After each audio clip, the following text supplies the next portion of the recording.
Hello, tiny humans. What do you get when you cross a moose and a mustache? A mustache. Ba-dum-tsh. It's so good to see you. Let's read Moosestache, written by Margie Palatini, illustrated by Henry Cole. Moose had a problem. A horrible, hairy, prickly problem. It grew right below his nostrils and just above his upper lip. A mustache. Oh, excuse me. Thank you for the custom design, Tyler. Now, not a few spare hairs or shy little stubble, nor meek, wandering whiskers up above his upper lip. No siree. Moose had a big, bushy, bristly, mighty mustache. But a mustache that was burly, surly, mangy mess. And it itched a lot. Sure, he plucked, he tweezed, he even clipped, snipped, and teased. But his combs were still cowards. His bristles just rebelled. And his scissors simply surrendered. Moose was in a frizzy tizzy. The mustache was completely crimping his style. He was a great hoofer, but he could barely bop and hip hop with a mustache going flip flop. He was a wonderful chef, but he simply could not flambe his souffle with all of those whiskers in his way. And he was a daring skier, but how could he downhill race with a mighty mustache blowing in his face? Moose had to do something, and soon. But what? What would you do? Pause and think about that. After days and days of much serious thought, Moose got an idea. Let's see what he thought of. He crossed some hair here, he crossed some hair there, and he tied his mustache around his neck. A moose scarf seemed to be the ideal answer to his problem. It was so simple, so easy, so perfectly perfect. But then his mustache got knotted and mangled and horribly tangled. And those hundreds of hairs still prickled and tickled. Worse, Moose could barely take a breath with all that mustache wrapped around his neck. Could you imagine? So Moose untied, unwrapped, unknotted, and he gulped in some fresh air. He could finally breathe. He got another idea. He parted some hairs this way, he parted some hairs that way. He heaped all that mustache on the top of his head. Mustachioed antlers seemed to be the ideal answer to his problem. It was simple, so easy, so perfectly perfect. Until a squadron of squirrels and one very nosy gopher moved right into the Moose Motel. They huddled and hoarded, furrowed in, and burrowed out. Needless to say, it became quite crowded up there on Moose's head, and heavy, and messy. Can you imagine? And very, very noisy. The squirrely, chitting and chatting, squeals and squawks woke Moose every morning before the crack of dawn. And that gopher was giving the moose one hairy headache. Moose needed his sleep.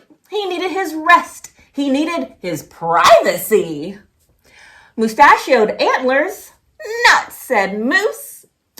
So he unparted and unpiled, untwisted and untwined, said adios to the hairy horns. But now what? What? The miserable moose took hold of a hunk of hair and he wrestled it. Then he roped it. He tethered, tied, and tamed. Aha! A moose tail. Did anyone think of that idea? A moose tail. Now that was simple. That was so easy. That was so perfectly perfect. Talk about a dizzy do. Moose didn't know if he was coming or going, backward or forward, this way or that. Ooh, dizzy, dizzy. He didn't know which end was which. Moose had to bail on the tail. And so he thought and thought and thought more, but no other idea was a worthy winner. Braids were a bother. A mustache sweater? Ugh, too sweltering. Woo! Can you imagine wearing a sweltering sweater in this weather? Woo!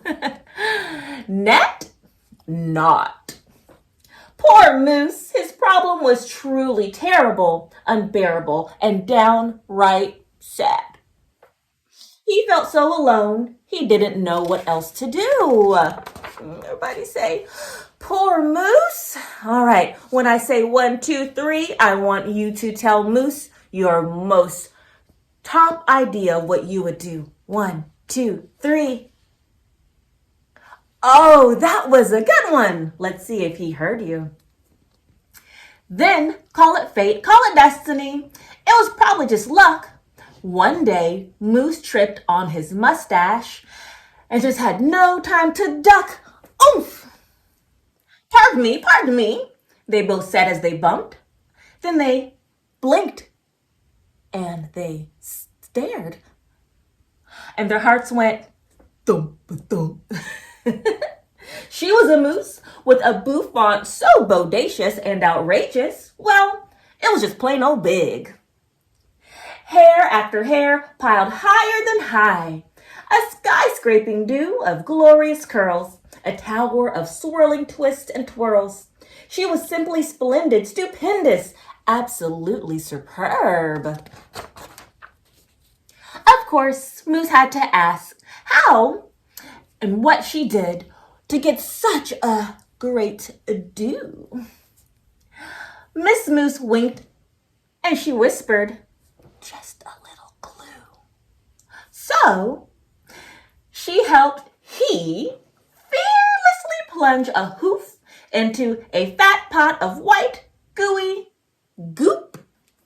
And carefully, oh so carefully, they glopped and they plopped, they pasted and they pressed, they coaxed and curled every truly unruly wayward whisker. Around and around they tweaked and twirled those horrible hairs until Moose's once mangy mess was now a wondrous winding wave of marvelous mustache.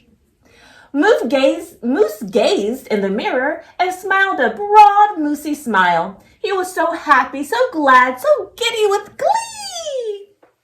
He looked dashing and handsome. Moose gushed, is that really me? With not a care for one hair, the moose pair boogied and bopped. And their cooking was hot, hot, hot. So of course, it wasn't long after that Moose and his mustache and his beautiful bride fox-trotted and tangoed and waltzed down the aisle. Good hair days, bad hair days. They vowed to love and to cherish, and their hearts heaped with love, and pots filled with goop. They both sighed, I do, glue, and they promised to never part. It was so easy, so simple, so perfectly perfect, and it stuck. Thank you so much, tiny humans, for joining me today. I will see you next Tuesday for Teacher Deanna Tuesday. Have a good night.